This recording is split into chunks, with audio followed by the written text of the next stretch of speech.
नमस्ते। थर्ड आई में आपका स्वागत है। मैं थोड़ा ट्रेवल कर रहा हूं और मैं अरुणाचल प्रदेश आया हूं। मैं इस समय तवांग में हूं और इसीलिए पिछला सैटरडे को मेरा आपसे जो 5 बजे लाइव करता हूं वो मिस हो गया था। रास्ते में था, लेकिन नेट की कनेक्टिविटी की थोड़ी समस्या है। अ, मैं तवांग और अरुणाचल प्रदेश की यात्रा पे क्यों हूं ये किसी और दिन बताएंगे। तो एक किताब का बहुत दिनों से था, देश की रक्षा नीति और इतिहास पे कुछ एक मिला जुला के कुछ लिखने की कोशिश किया कर रहा था। उसी के कुछ कुछ लूज एंड्स थे, जिसको चुनने के लिए यहाँ आया। वो किस्सा फिर कभी, लेकिन आज जो सबसे जरूरी बात, कर्नाटका में इलेक्शन मतदान 10 मई को होना है और उसके लिए आज शाम को 5 बजे प्रचार बंद हो गया। प्रचार बंद हो जाना, जब मैं बोलता हूं तो प्रचार, क्योंकि प्रचार से इस बार पहली बार ऐसा लगा कर्नाटका में कि प्रचार की जब बात आई तो बीजेपी थोड़ा, मतलब मैं अपनी बात कहूं, मुझे थोड़ा उन्नस लगी कांग्रेस के मुकाबले।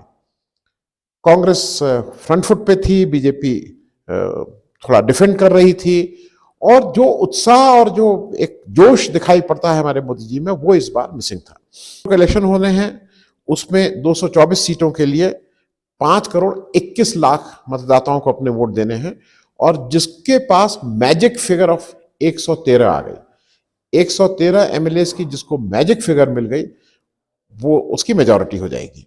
पिछली बार ये मैजिक फिगर किसी को मिली नहीं थी, और फिर कांग्रेस और जनता दल एस ने मिलकर सरकार बनाई थी।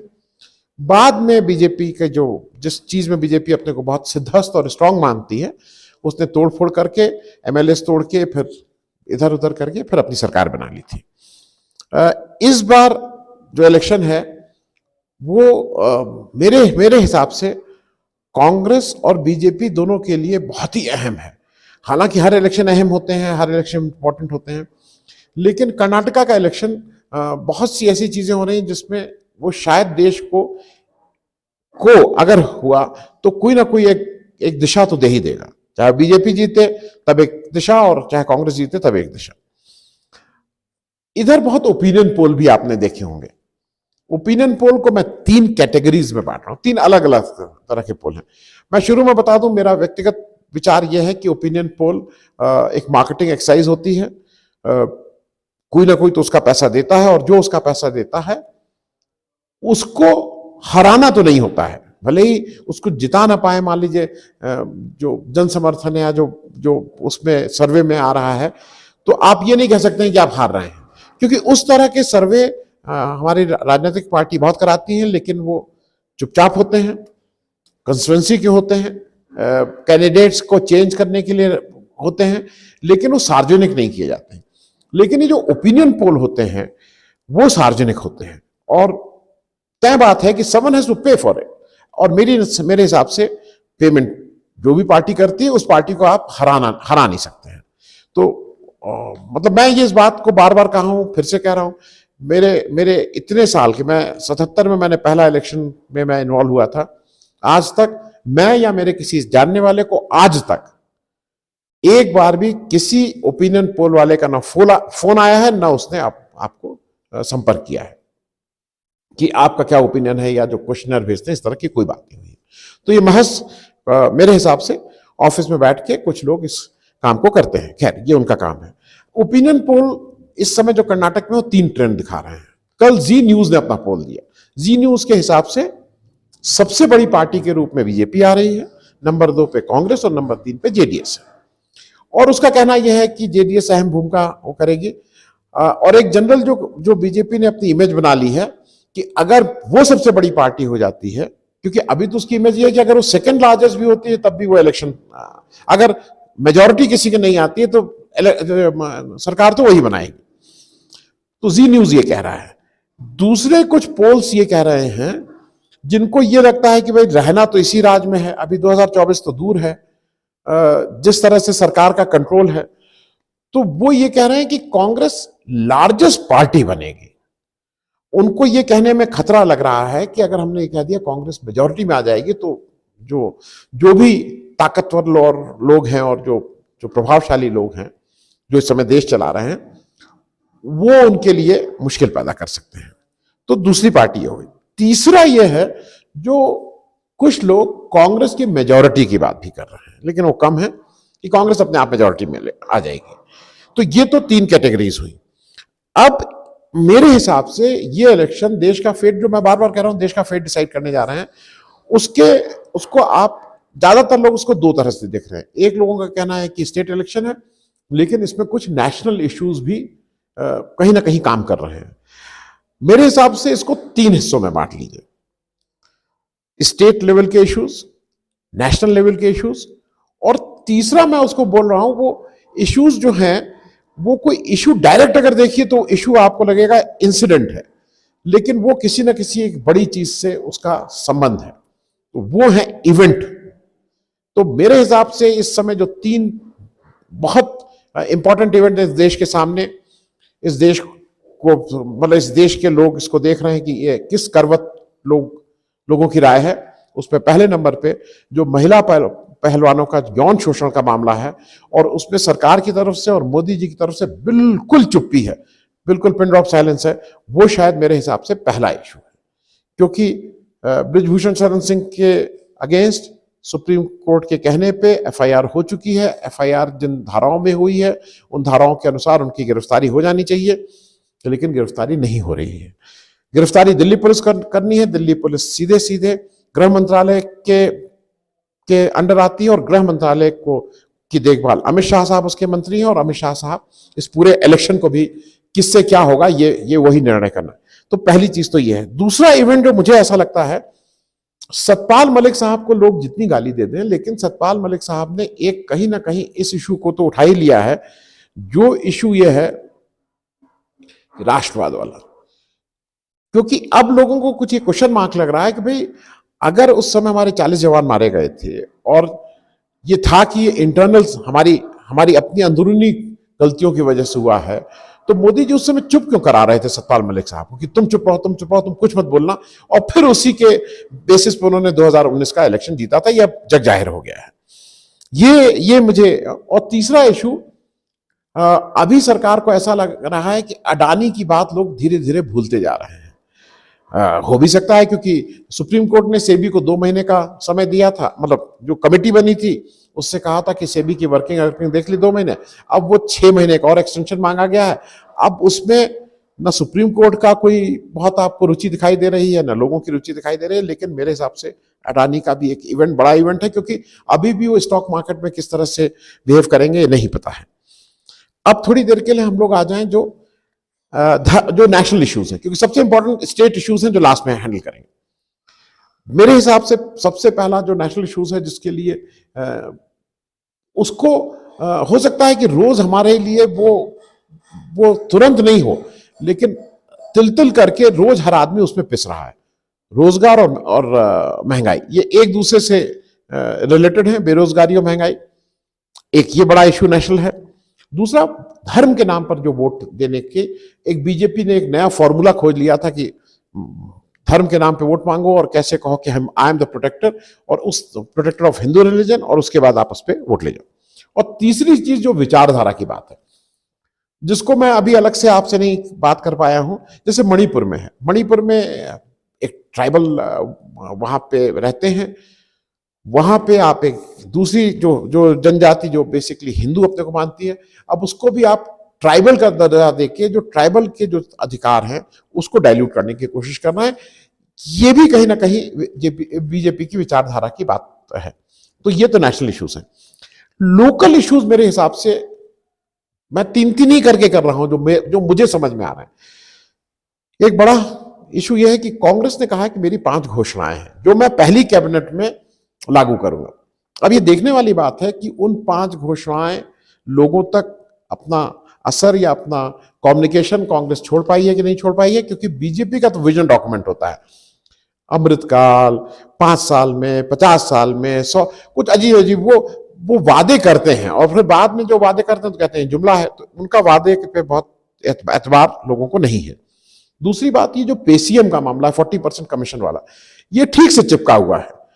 अब बीजेपी इससे डाइवर्ट होना चाहती है, बीजेपी इससे हटाना चाहती है। बीजेपी लाख कह ले कि दूसरा आदमी भी बेईमान है, भ्रष्ट है, लेकिन इस पे जवाब नहीं दे रही है कि जो आपके 40% वाला मामला है।